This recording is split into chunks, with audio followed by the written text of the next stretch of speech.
Buenas, Ramiro, ¿cómo estás? Hola Nati, ¿cómo estás?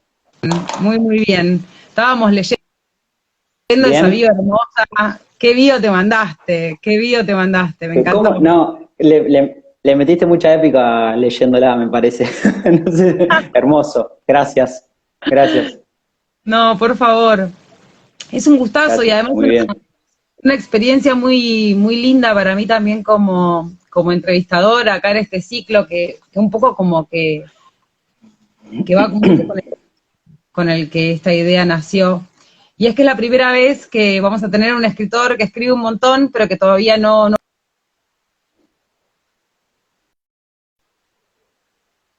famosa, y creo que tiene que ver un poco con esto de que queremos escuchar esas voces también, ¿no? Las voces que circundan el mundo de la creación y de la literatura y que se van encontrando con un público. Me encantó tu definición de esto.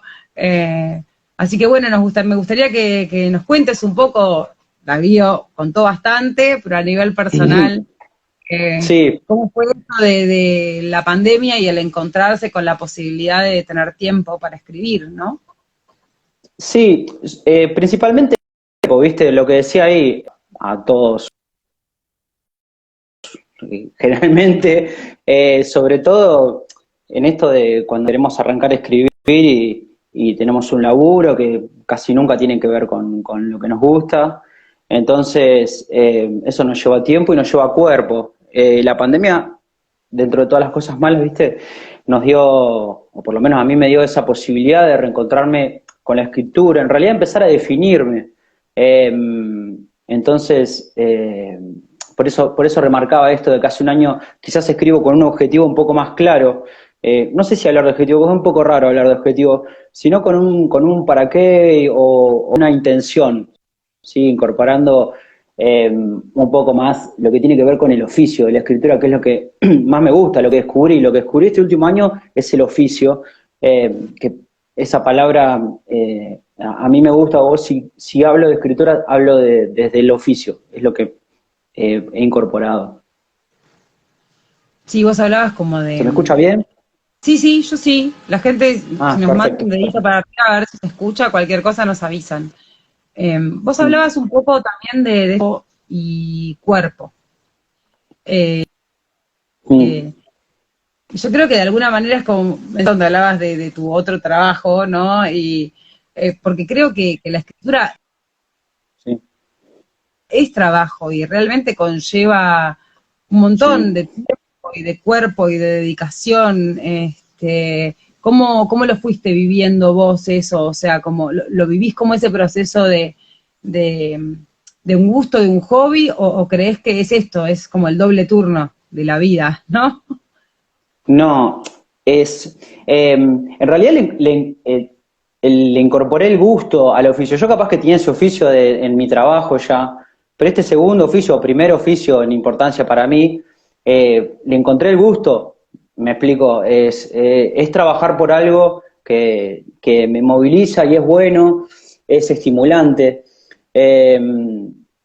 Eh, y no es fácil, no es nada fácil, pero sin embargo me gusta decir oficio porque cuando estoy con pocas ganas o cuando tengo el cuerpo cansado o cuando me pongo el despertador para despertarme temprano y escribir, creo que ahí es oficio, ahí me levanto y digo, bueno, lo hago porque tengo que escribir y porque esto es lo que me gusta y lo que me interesa. Eh, yo creo que hay muchas maneras de dedicarse, digamos, a la escritura. Uno puede, eh, digamos, hacerlo porque una forma catártica. Quizás yo empecé así. Después puedes hacerlo, no sé, porque querés publicar un bestseller de terror o de un bestseller policial y tenés esa fantasía de fantasía misma, que esto está bastante en auge. Eh, o podés, no sé, escribir porque te querés levantar a la persona que te gusta, ¿viste? Escribir poemas, lo que sea, ¿viste? Hay gente que se acerca a la escritura de cualquier manera. Me parece que la mejor manera de respetar esa intención de escribir es con oficio, es sentarse, aplastar el culo en la silla y sentarse a escribir. Es la manera, porque no creo que tenga algo muy distinto a otro trabajo, la escritura. Desde ese lugar yo lo tomo. Ese es mi compromiso o mi responsabilidad para la literatura o la escritura. Y digo literatura en general porque también me siento a leer y es necesario. ¿Viste? Es una elección de vida, Nati. O sea, seguramente a vos te pasará también. Esto es lo que elijo.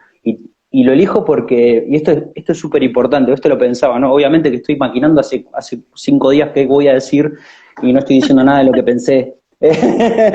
Pero esto me parece súper importante remarcar que escribo porque puedo, porque soy plenamente, o sea, en algún momento no podía escribir o no podía descubrir esta faceta mía porque estaba preocupado por conseguir un trabajo, por poder pagar las cuentas o por lo que sea. Entonces hoy escribo porque puedo, porque trabajo, que tengo la posibilidad, porque mis viejos me pudieron dar libros para leer y porque hoy me puedo comprar libros para leer y también porque tengo una computadora para escribir. Entonces, sí, la primera razón es que escribo porque puedo. Después podemos ahondar más en lo que busco, en otros por qué, pero bueno, eso me parece lo principal para marcar. Hermoso, acá dice el mundo siguiéndote desde el primer momento.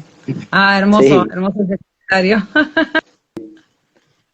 Este, a mí se me cortó recién un poquito, no sé si la gente escucha bien, por favor, cualquier cosa nos avisa. Vos hablabas un poco de que en este último año, como que, por ahí incentivo no es la palabra, pero encontré por ahí, ¿no? Como que encontraste tu búsqueda. ¿Cuál es esa sí. búsqueda artística en este momento para vos? Yo, a ver, veamos por dónde empieza. En realidad no es que hay un comienzo de mi, digamos, de mi vínculo con la escritura, porque no lo sé, porque siempre creo que fue muy intuitivamente que lo hice, viste, eh, con mucha intuición, mandándome, escribiendo. En algún momento cuando empecé en realidad pues yo digo cuando empecé, porque ayer hablaba con unas amigas y me decían, sí, en la escuela, y me decían, sí, me acuerdo cuando nos escribías cositas para pedirnos plata para ir al kiosco, entonces yo les escribía en papelitos cositas, ¿viste? A mis amigas, que hoy sigue siendo mis amigas, y ellas, bueno, me pagaban el público, mi primer público, y entonces yo nunca lo había pensado de que eso podía ser o estar relacionado con la escritura o con los poemas o con lo que hago, ¿no? Entonces ayer, viste, es como que eso ya me cambió el panorama pero creo que siempre lo hice intuitivamente, escribía, tenía un blogcito que no le pasaba a nadie, que escribía cosas sobre todo catárticas, queriendo, no sé, con este lenguaje tipo borgiano que venimos incorporado desde la escuela, eh, y, pero lo hacía. Entonces llegó el tiempo, llegó esta idea en realidad no es idea, esta, como te decía, intuición, esta sensación de estar siempre ligado a esto, eh, y, y sobre todo llegó el tiempo, como te decía hoy. Entonces, eh, con el tiempo pude enlazarme mucho más con la escritura, ¿no? Pude leer mucho más, eh, pude darme cuenta que eso es lo que quería, lo que me gustaba, sin mucha ciencia.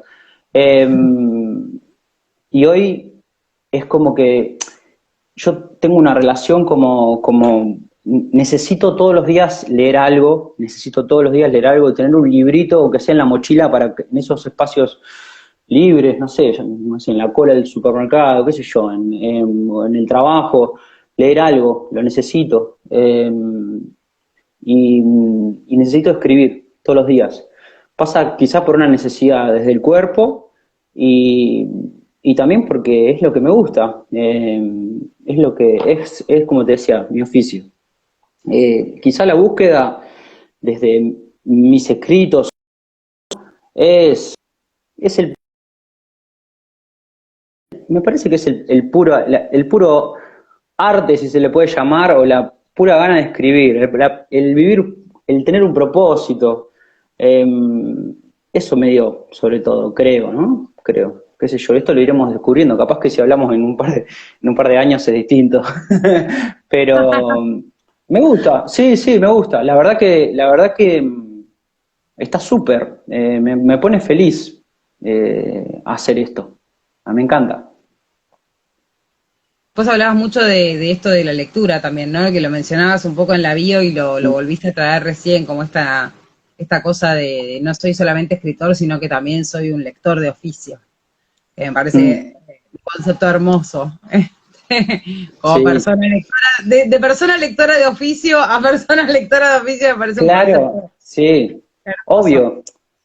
Es como que o sea, primero, para mí, desde mi lugar, yo creo que uno si quiere escribir, primero tenés que leer. Seguramente habrá escritores que escriben casi sin leer, no sé qué truco tienen, pero yo primero estoy vinculado desde la lectura.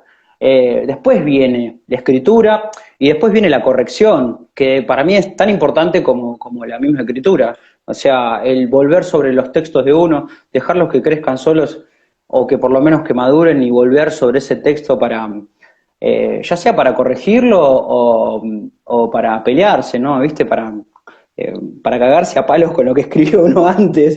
Eh, sí, pero me parece que primeramente hay que leer y lo que sea y en donde sea. Para mí el gran lector es el que lee donde sea, en el bondi, eso es su oficio. Yo encontré el oficio ahí también, en leer en cualquier lado. Abro un libro y leo en cualquier lado y me concentro en la lectura. Eso es un escape zarpado, zarpado. Es como, el otro día hablaba con Luis May, tuvimos una reunión en su casa y con otros alumnos, y hablaba de esto, que para mí, por ejemplo, escribir poemas eh, es como fumarme un pucho. Yo no fumo, ¿no? Pero fumarme un pucho, ¿viste?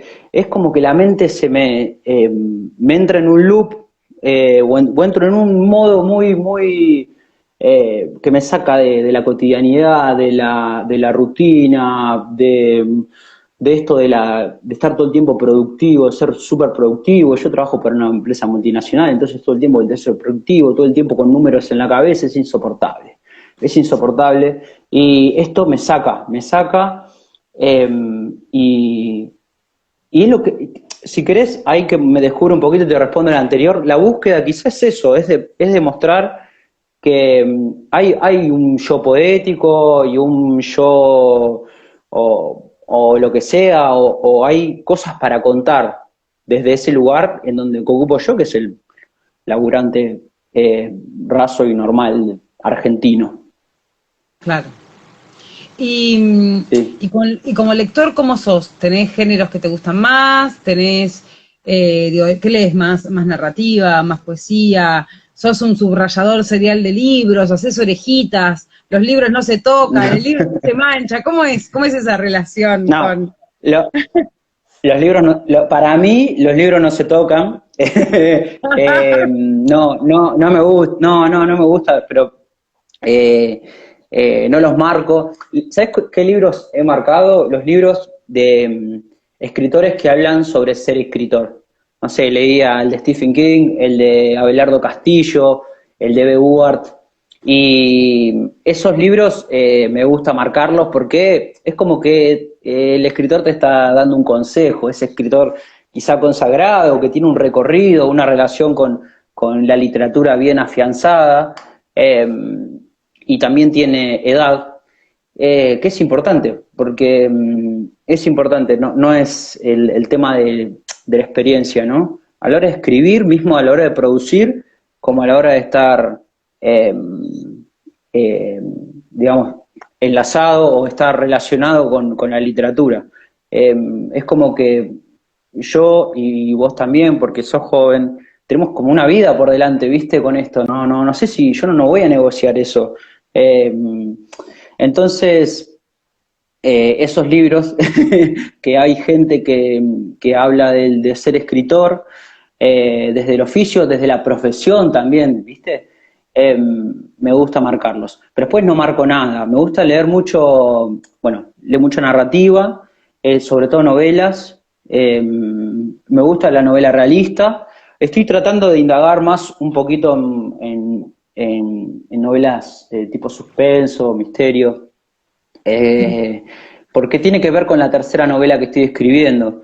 Y son entretenidas, son entretenidas. Pero la novela realista me produce un sismo que me gusta, las que están buenas, ¿viste? O las que por lo menos implican o se relacionan con mi experiencia. Uno siempre está buscando en el libro, por más que yo lea mucho y tenga esta relación casi obsesiva con la literatura, siempre buscas identificarte en el libro, ¿viste? Sacar algo en donde uno se halle, ver esas imágenes, relacionarlas con paisajes que uno conoce, imaginárselos de vuelta. Entonces, lo realista siempre me lleva muy fácil a esos lugares. Hoy estoy por eso. También leo, obviamente, poesía y nada, bueno, cuentos también, obviamente, sí, sí, hay escritores de relatos fantásticos, como yo soy medio fan de Abelardo Castillo, pero yo creo que el cuento me excede un poquito. ¡Apa! Es un datazo eso. ¿Por qué? Sí, ¿Por qué crees que el cuento te y excede? no sabría, o sea, me encanta leer cuentos, pero me cuesta mucho escribirlos. Y yo hablando hoy, 5 de noviembre del 2021, eh, como estoy en una etapa de pleno como aprendizaje o obteniendo experiencia a partir de lo que leo, también me encanta escuchar entrevistas a escritores, hablando de sus obras y demás. Eh, Estoy mucho más volcado a la novela porque creo que en el cuento encuentro un límite. Eh, y supongo que es un sesgo personal. Escribo relatos cortos. Creo que mi gran defecto es la ansiedad. Soy un escritor ansioso. La novela, sí, sí. La novela me saca completamente de ese lugar. La novela me saca del lugar ansioso. Por eso me gusta escribir novelas. Y considero o apunto a ser novelista, aunque las etiquetas son complicadas. Eh, el cuento, no sé, tiene una complejidad que o no descubro, no sé si no estoy listo para afrontar. eh, Ojalá que en el futuro sí. Eh, Hay y un bueno, arte de la después, comunicación en el cuento, ¿no? Como narrativo, bueno, mm, el relato tiene algo que es hasta más escueto en lo sí, temático, digamos, la novela permite como el explayarse y en realidad el ir y venir hacia un montón de mm, lugares, escenas, experiencias, de la construcción del personaje, pero el cuento es ahí como ese intermedio del arte de la condensación, que no es fácil de lograr, digamos. Es raro leer un cuento, no sé si es raro, pero no hay tantos cuentos que a mí me hayan dejado cuando los terminé de leer como, ¿no? sí, terrible. Sí, Un sí. arte. Yo creo, claro, es un arte y es como que hay una técnica en el cuento que todavía no logro dilucidar eh, o no encontrar mi forma, ¿viste? En eso que vos hablás de la condensación, ¿viste? El no explayarse, no irse por las ramas. Eh, yo creo que los que he leído, los que me gustan, tienen como una técnica que yo todavía no, me resulta compleja. Escribo cuentos, tengo cuentos, ¿viste? Pero no sé si es mi mejor faceta, qué sé yo. Así que me resulta complicado. Como te digo, me gusta mucho más leerlos, obvio. El cuento lo leo en un rato, ¿viste? Y eso está bueno. Acá preguntó, ay, Carlota Brunetti dice, ¿qué leíste de suspenso? No escuché, De suspenso. Leí a Michael McDowell. Se me fue el nombre, lo tengo ahí, perdón, ¿eh? Los Elementales, me la pasó Luis, me estuvo insistiendo mucho tiempo. También Salem Slot, de Stephen King. Son dos novelas que me van a ayudar un montón para terminar la tercera novela, en la cual estoy tratando de meterme en el que es misterio, suspenso. Está bueno, loco, muy bueno. Buenísimo. Bueno, vos acá hablabas de que tenés como 2 novelas ya escritas y en proceso de corrección. Un montón de Sí, producción, como que le estás metiendo ahí. ¿Cómo es eso? Ahora vamos a entrar en que me cuentes un poco de qué van estos textos, pero dale. ¿cómo te llevas con la idea de producir y de tener ese contenido como guardado y sin salir, ¿no? No para todos es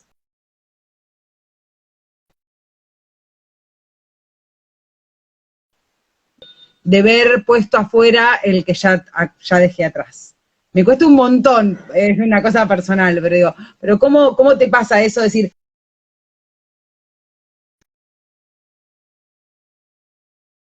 ese torrente? Se me cortó un poquito. No, ¿Estás bien? decía que ¿Vos me bueno, ves bien a mí?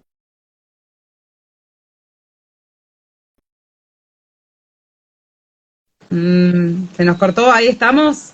¿Vos me escuchás? ¿Estoy? ¿Me ves? Ahí escuché igual, casi. Ah,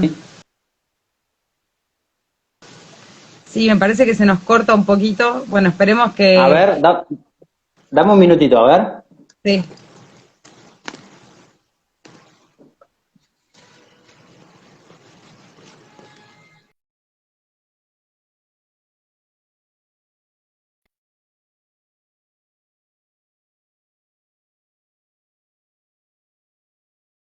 Está creo que reconectando.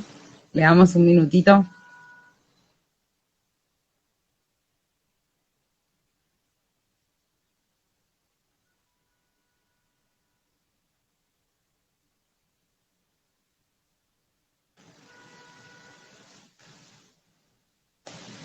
Ahí vamos a esperar a ver si podemos invitar a Ramiro de nuevo, que se le cortó.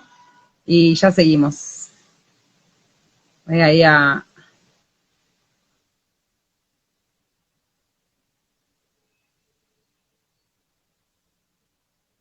ahí estamos. Creo que ahí se está sumando de nuevo. Nos avisan cómo va. ¿Estamos ahí? Ahí estamos, otra vez, hemos vuelto. Sí. Estas cosas, viste, sí, es un re cliché hablar de esto, pero la virtualidad es complicado. Es complicado. Claro que sí. Sí.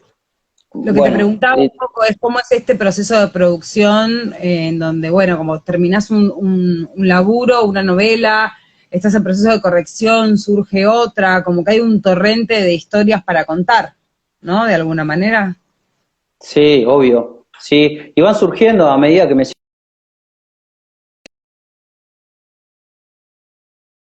Esto de que se te cortó un cachito, ¿estás? Sí, sí. Sí.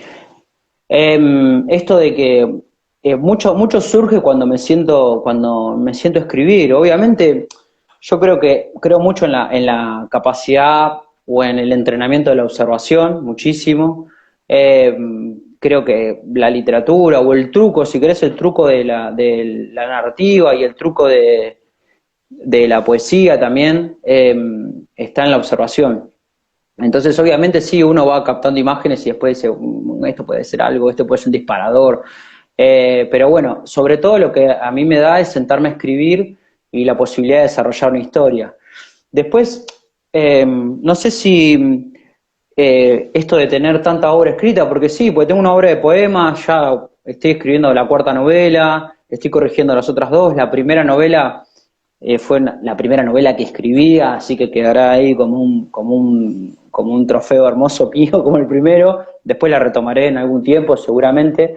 Pero por ahora no convivo con esa ansiedad de publicar o demás.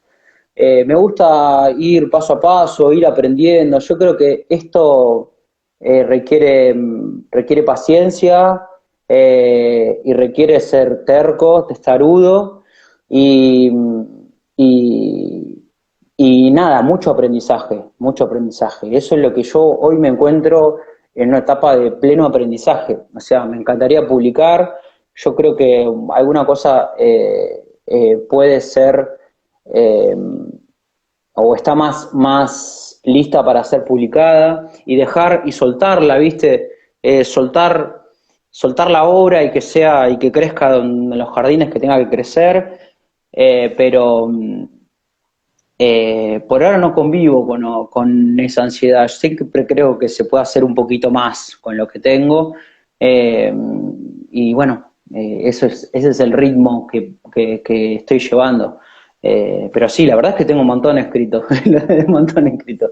Sí, sí. Sí, sí. Sí, sí. Hay un montón ahí guardadito Ay, que tiene que encontrarse oh, no te con el imaginás. público, claro. No, no te imaginás, no te imaginás. Eh, sí, sí. Bueno, acá esta red social de la cual yo antes tenía una red social, un Instagram donde obviamente personal, donde ponía unas fotos personales. Eh, y de repente decidí vincularme también con esto, hacer un Instagram donde escribo, donde comparto.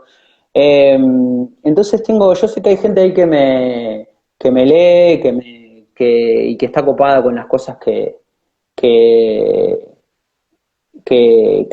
escribo, o por lo menos que espera, o que por lo menos me hace evoluciones que me hacen, que son muy satisfactorias para mí. Yo, a toda esa gente capaz que está por ahí, gracias. Gracias. Y eso también es combustible. Más allá del oficio, más allá de todo, la respuesta del otro, porque uno siempre escribe para un otro. Después tenemos un lector ideal o no, o tenemos un ego también, todos los escritores y todas las personas, ¿no? Pero eh, el, yo, por lo menos en mi caso, siempre escribo para un otro. Es digamos, mi génesis. Hermoso. ¿Nos compartís algo que hayas escrito? ¿Tenés algo a mano que nos puedas leer? Dale, dale. Si querés, leo un poquito de poemas. Un poema. ¿Está Bueno, bien? bueno, claro que Tengo sí. tengo una obra de poemas terminada, viste esto que te hablaba de que más o menos algunas cuestiones ya están madurando. Se llama La memoria de las piedras. Eh, es un recorrido, digamos, el yo poético eh, está bastante relacionado conmigo. En la poesía siempre hay mucho de intimidad, pero, o por lo menos con mi devenir y con mi transitar. Este poema está ahí, se llama La memoria de las piedras. Sí, vamos a leer este. Se llama Día de playa. Bien. ¿Estamos? ¿Escuchamos? Sí. Hay uno que dijo que me parezco a Miguel Granados. Miguel Granados hay un libro que escribió el amigo de Miguel Granados, el que estaba en la radio, que son todas ocurrencias. Miguel Granados es una mente espectacular para esas analogías, muy gracioso. No sé si tiene la capacidad literaria o si lo sabe, pero es súper ocurrente. Hay que sacarle cosas, hay que estar atento a las cosas que dice. Sobre todo sí, para mí en mi lugar pienso. Bueno, este poema se llama Día de playa. El sol, el primer proletario, va y viene al servicio de las señoras que beben su radiación. Las aguas calmas del río de la Plata, su sentido circular, velando por la vida de las gaviotas y los náufragos, mojan mis pies atontados de huir de los sueños que este mundo de mármol preparó para mí. Yo soy un hombre sin capital ni filosofía, triste por el rotar insignificante de la piedra que nos creó. Soy la furia contenida en el desprecio del patrón, un pedazo de carne útil, las puertas de una casa deshabitada en medio de Buenos Aires. ¿Qué juego siniestro me trajo hasta acá? Me parió mi madre pobre y me castigó mi padre cansado. Me erguí sobre mis huesos deformando el dolor. Yo soy un hombre sumiso, avejentado, que cree en otras personas, la esperanza, y en el deber de existir, la verdad. Cierto día, después de cierta mujer, le di a mis puños la consistencia de las rocas, le di a mis piernas el vigor del árbol, y dejé que el río dejara su resaca a orillas de mis tobillos. Esa fue mi revolución. Los clientes ricos y sus familias seguirán consumiendo a destajo la debilidad de nuestros discursos, en sus mansiones creadas para no verse las caras, especialidad de manos negras y llenas de callos. Más allá de la miopía y el humo de las parrillas, algunos barcos se organizan uno detrás del otro y flotan pacientes, esperando que el puerto los deje atracar, adornos involuntarios en el horizonte de los bañistas. Oh, hermoso, hermoso ese texto. Sí, qué sé yo, es un poco esta condición proletariada, ¿no? De intentar iluminar la belleza cotidiana o la rutina, ¿viste? O los cuerpos y las voces que están un poco más eh, ocultas o un poco más calladas o nada,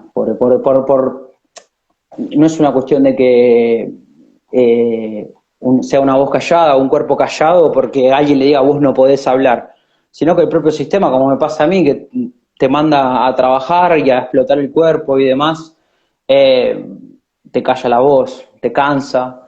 Entonces me parece que traté de, por lo menos en ese poema, de reflejar eso.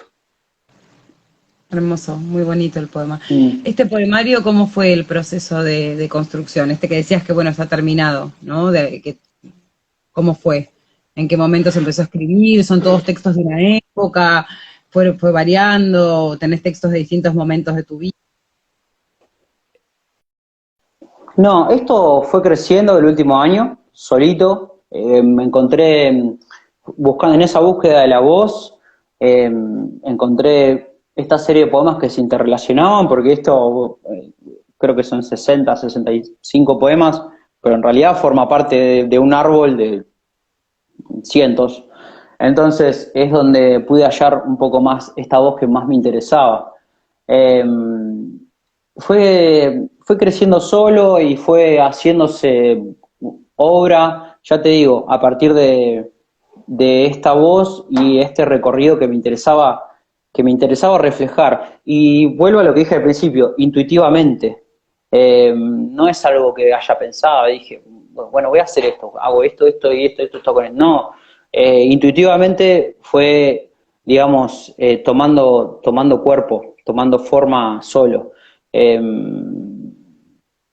y nada, me gustó y los reuní, viste, los reuní en un poemario y dije, bueno, hay gente ahí que le interesa leerme y, y nada, y le empecé a compartir, y nada, estaría bueno que en algún momento, si se puede llegar a publicar eso, me gustaría, sí. Hay un tono social, un tono social y de mirada sobre lo social y lo crítico en todo el poemario, o este poema sí es como un hecho particular adentro de... No, siempre, siempre. A ver, el yo poético o el narrador o quien escribe eh, es una persona que sufre los devenires de vivir en esta sociedad. Eso es lo que más me interesa. Sí tiene una mirada social. No me gusta decir es un poema social, es un poema de amor romántico, lo que sea. Todos los poemas son de amor, no sé quién dijo eso, pero es verdad. Sí, todos los poemas son de amor. Eh, Porque, nada, calculo que siempre el poema se suelta y después lo hace uno, lo hace propio. Yo a mí me gusta pensar más en que el poema tiene que golpear, un poema tiene que generar un sismo, no sé, un poema sísmico, ponerle, si hay que ponerle un nombre, ¿no? Tiene que mover un poco ahí las placas tectónicas del cerebro, del cuerpo, de la panza. Eso para mí es un poema. Eh, y creo que Alberto Girri decía que al poema se lo reconoce, ¿no? Que es difícil definir un poema. Entonces es difícil definir el poemario, si son poemas destinados a algo o son poemas sociales, o, ¿viste? Mientras alguien reconozca que hay poema ahí, serán poemas y fin. Yo creo que el poema tiene que generar preguntas. No sé si estás de acuerdo conmigo. Tiene que generar viste, en el que lo lee, un quilombito. Sí, sí, Esa es la palabra que lo quito. sí, sí, Sí, sí. yo creo que hay como muchos planos de la poesía, pero creo que es muy interesante cuando pasa eso, ¿no? Creo que el poema que puede conmover o que de alguna manera puede interpelar, tiene como una potencia de hacer puente entre el escritor y Mm, el lector, ¿no? Que en un punto, a mí siempre me gusta mucho una frase de Cortázar que la hice en el libro de Manuel, que es como mm, que aunque toda obra sea un puente y uno tenga la intención de tender ese puente, el puente no es un puente sin un hombre cruzando el puente, ¿no? Y ese es el lugar sí, que le da como a eso, a lo hermosa. que le pasa al lector al conmoverse o al interpelarse o al preguntarse o al indagarse en un texto, lo cual me parece como muy piola, muy piola. Sí, ¿Nos podés compartir sí, algún otro poema más o sí. está demasiado No, inédito, de sí? una. No, de una, no tengo problema. En esto que decías de los puentes, eh, está bueno que para mí es súper importante desprenderse, consciente o inconscientemente, desprenderse del ego a la hora de escribir y a la hora de compartir y a la hora de leer, porque el poema tiene su propio ego, me parece. Eh, por eso decía, hablaba siempre, o te decía de que deben golpear, deben generar un sismo. Si uno hace o piensa que va a hacer o leer un poema o escribir un poema para romper todo, perdiste, porque puedes decir que ya está todo roto. o, claro, no, no, ya hay poemas que rompieron todo. Y el poema se reconoce solo, o sea, yo me recuerdo, no sé si a vos te pasó, capaz que me todo te lo voy a contar, pero para mí un poema es Después de ti de Leo Mattioli. Eso es poema. Vos estás cantándolo, diciendo que esto es poesía, decís, en el estado de éxtasis en el que estés, o tranquilo escuchándolo no hay tanta ciencia. El poema, ya hay poemas que rompieron todo por nosotros. Y estoy seguro que Leo Mattioli nunca pensó esto, y tampoco nadie va a decir, voy a leer a Leo Mattioli para el poemas que me rompan. Eso es poesía, se reconoce.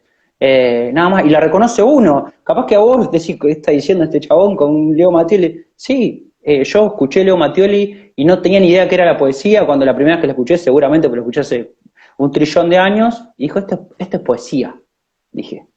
Después de ti, entonces me parece que el poema toma vida sola, y uno simplemente funciona como un canal de lectura y de escritura también. Voy a leer un poema, también lo mismo, se llama Los poemas que rezan. Bueno, vamos. El invierno me tritura los huesos. Encima hay viento del sur, encima hay demasiado espacio en esta casa, encima esos programas de radio insisten en que debo morir por alguna razón. En un auto azul sin frenos puso Dios el destino de mi amigo, él, que era el único que sabía cómo debía hablarle a las chicas, cómo calmar el hambre, cómo domar a la bestia que llevaba el nombre de mi papá. Ahora, en este pequeño argot de fe y angustia, tengo un colchón listo con sábanas de 300 hilos, 300 días, 300 sueños, por si vuelve, si trae abrigo o alguna novedad. Hermoso. Me Mm. encantó ese texto. Y Eh, con la pata de la narrativa.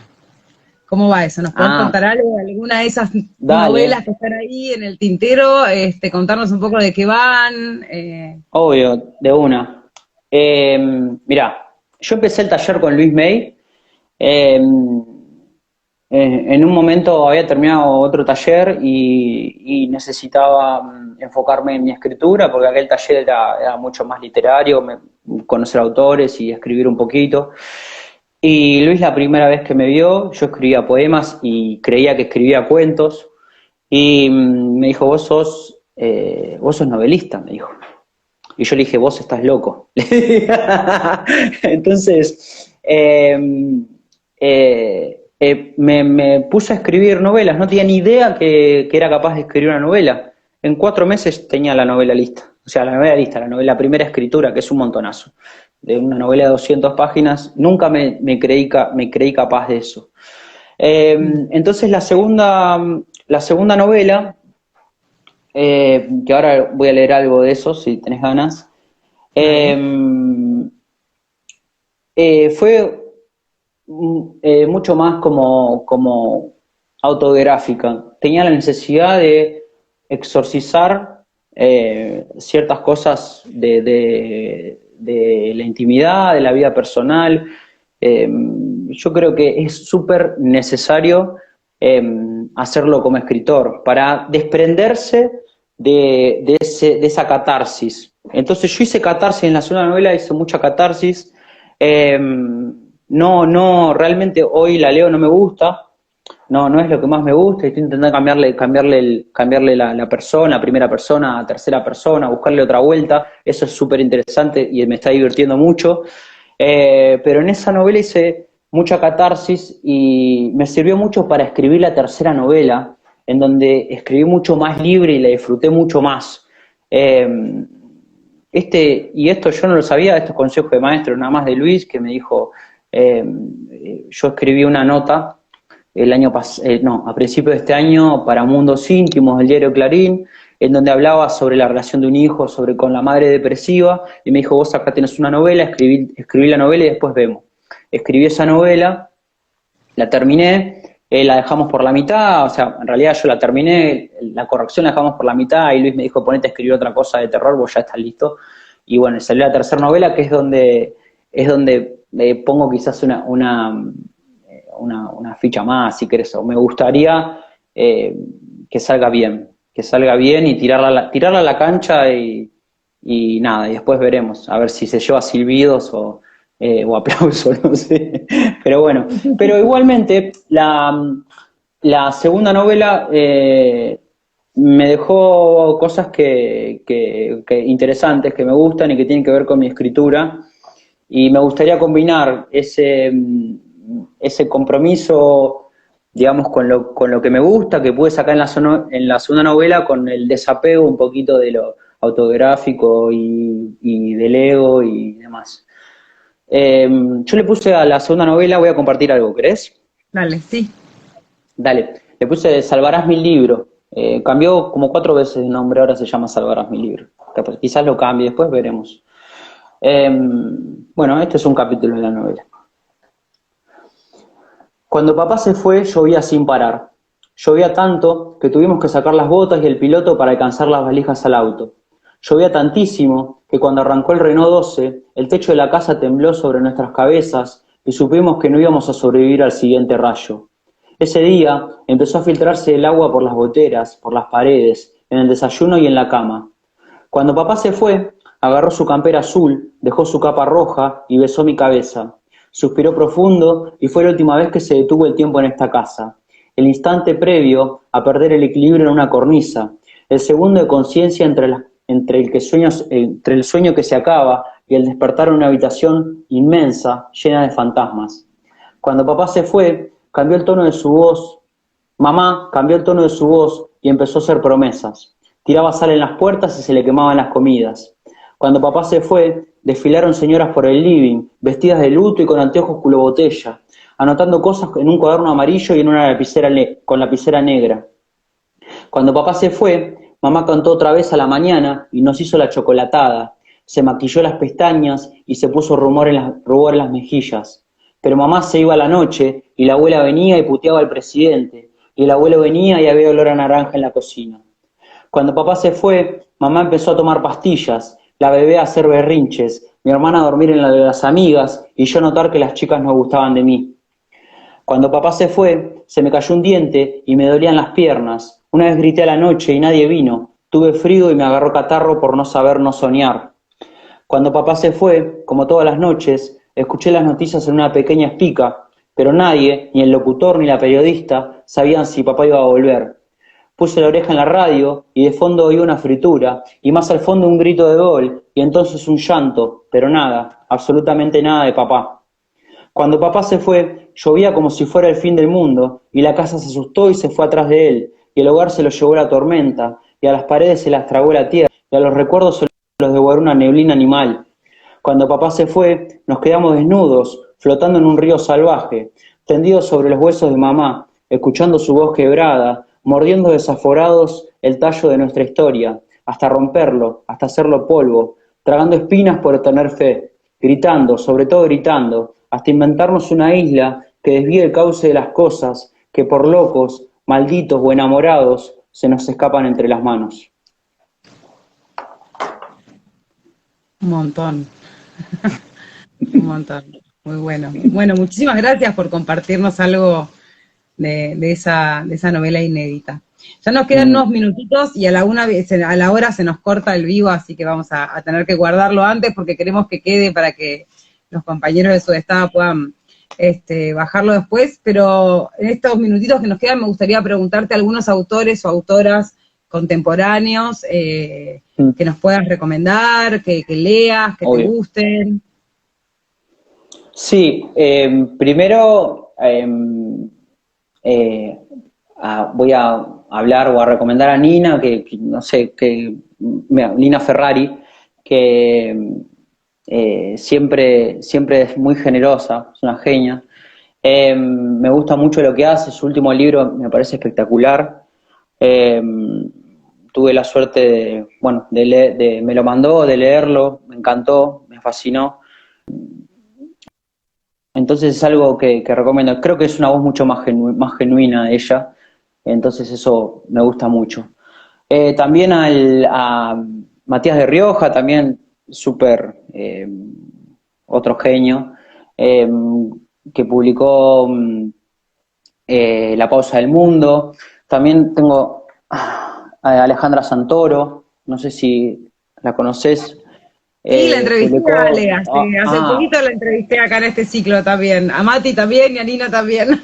Sí, obvio, ya lo sé, ya lo sé. Viste que te hablé de los libros que rompen todo, o sea que hay algunas cosas que no hay que apuntar a romper todo, pero hay cosas que la rompen naturalmente. Bueno, ella rompió todo con el mecanismo del agua, impresionante, impresionante. La otra vez escribí algo inspirado en este libro, me encantó.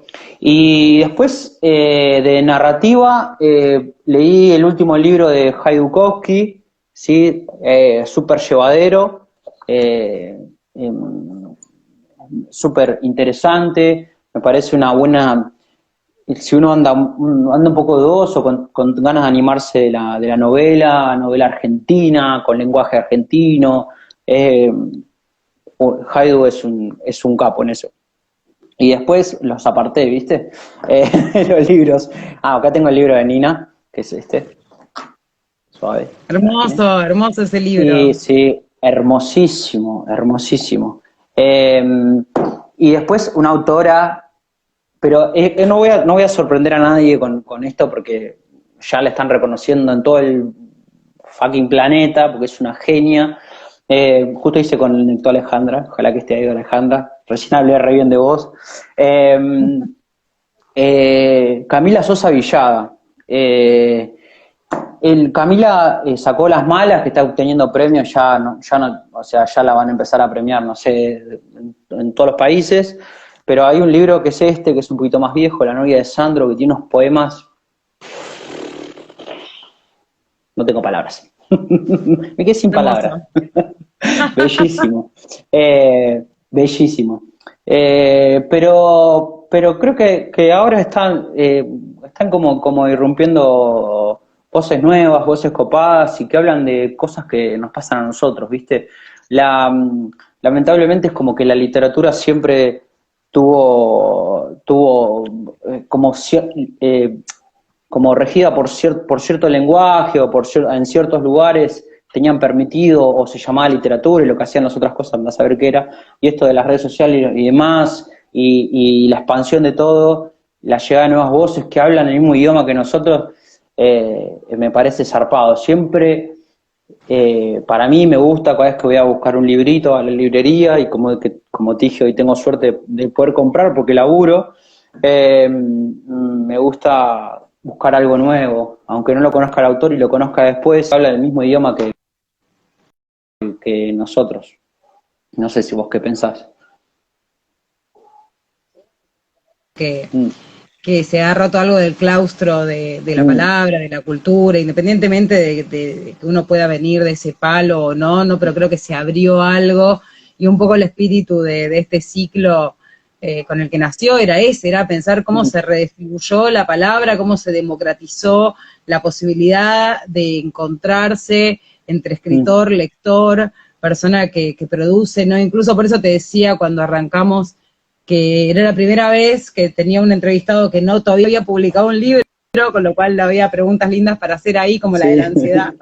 Sí. Pero que tiene que ver con esto, es decir, cómo se abrieron estas voces y cómo hay un montón de gente que está pudiendo acceder a no ser consumidor de arte, sino también creador. Me parece un lugar, dentro de todo lo positivo y lo negativo que se le puede ver en las redes sociales y a los nuevos medios de comunicación, me parece que esa parte es mágica. Sí, y es justicia social. Sí, sin duda. No, sí, sí. Es justicia social, sin duda, sin duda. Hablar, poder poner, como hablaba hoy, del idioma, el lenguaje, estas cosas nuestras, hablar de cosas que le suceden a la gente normal, común, poder romper con todas esas cosas que estaban bajo control de cierto poder. Si querés, es disrupción, y eso a mí me parece zarpado, y eso que hablás vos de la democratización de la palabra, me parece que es eso en lo que hay que trabajar en eso, que la palabra llegue, porque la palabra es la que hablamos nosotros. La palabra antes no llegaba porque estaba para ciertos lugares, hoy tenemos esa posibilidad. Buenísimo. Bueno, yo estoy mil agradecida con que te hayas sumado a este ciclo, y con toda la gente, todas y todos los que se quedaron del otro lado, que fueron comentando, haciendo el aguante.